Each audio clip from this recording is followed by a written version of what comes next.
परमार्थ नुसत्या पुस्तकांनी नाही तर मस्तकांनी कळतो असं प्रतिपादन निरूपणकार विवेक घळसासी यांनी केलं। जुळे सोलापूर भागातील द्वारकाधीश मंदिरात जवळगेकर परिवारातर्फे श्रीमद भागवत कथा ज्ञानयज्ञाचं आयोजन करण्यात आलं होतं। या सप्ताहाचं 7वं पुष्प रविवारी पार पडलं। कथा ज्ञानयज्ञाची सांगता झाली। यावेळी निरूपणकार विवेक घळसासी बोलत होते। कथेची सुरुवात संयोजक दिलीप जवळगेकर, दीपाली जवळगेकर यांच्या हस्ते ग्रंथपूजनानं झाली।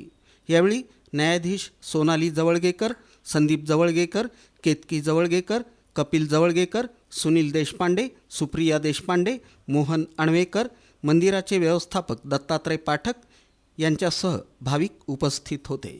कथेच्या सुरुवातीला वेणुगोपाल संगीत कलाकारांनी भक्तिगीत सादर केलं।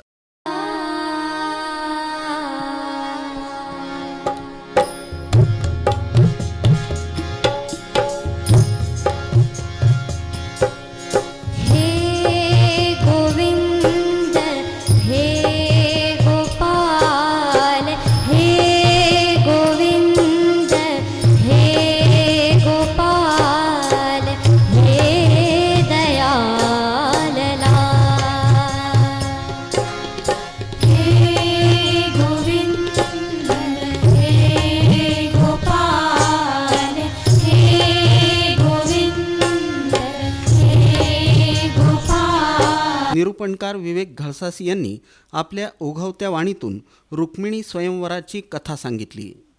7 श्लोकांच्या पत्रातून रुक्मिणीनं पती कसा असावा ही व्यक्त केलेली भावना त्यांनी सांगितली।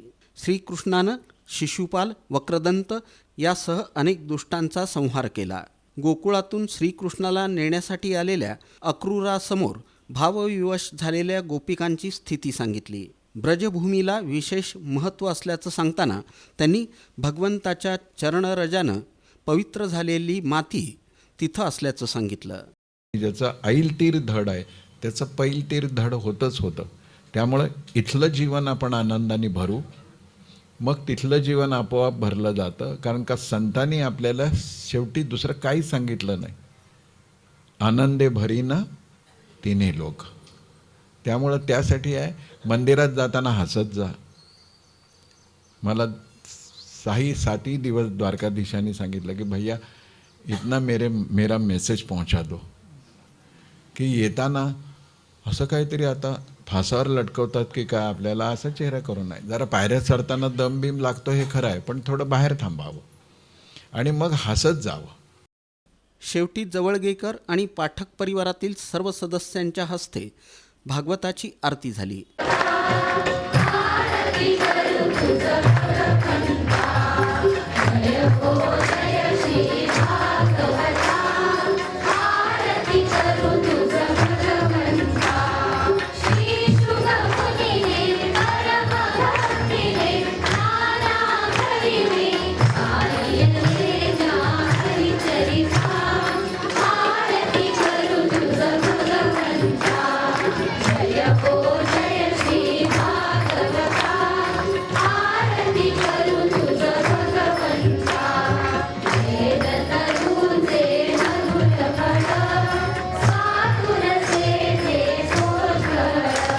त्यानंतर महाप्रसादाचं वाटप करण्यात आलं।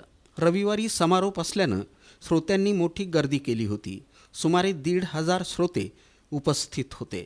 सकाळी 10 ते 12 कथा होऊन त्यानंतर महाप्रसाद झाला। महाप्रसाद वाटपाची जबाबदारी ज्येष्ठ नागरिक संघाच्या कार्यकर्त्यांनी चोख बजावली। या महाप्रसादाचा 1,500 लोकांनी लाभ घेतला। सोमवार दिनांक 19 मे पासून सुरू झालेल्या भागवत कथा ज्ञानयज्ञाचा रविवारी समारोप झाला। 7 दिवस श्रोत्यांनी या कथेसाठी भरभरून प्रतिसाद दिला। निरूपणकार विवेक घळसासी यांच्या हस्ते कथेसाठी मदत करणाऱ्यांचा यावेळी सन्मान करण्यात आला। द्वारकाधीश मंदिराचे व्यवस्थापक दत्तात्रय पाठक, त्यांच्या पत्नी लता पाठक, आश्लेषा निपुणगे, दीपा जोशी, समर्थ निपुणगे यांच्यासह जुळे सोलापुरातील 8 ज्येष्ठ नागरिक संघटनांचे अध्यक्ष तसंच उपाध्यक्ष यांचा निरूपणकार विवेक घळसासी यांच्या हस्ते सन्मान झाला। संगीत साथ करणारे वेणुगोपाल संगीत टीम, गुरुकृपा साऊंड सर्व्हिसचे प्रथमेश, रामेश्वर केटरर्सचे राजू अवसेकर, राजेश कानडे यांचाही याप्रसंगी सन्मान करण्यात आला.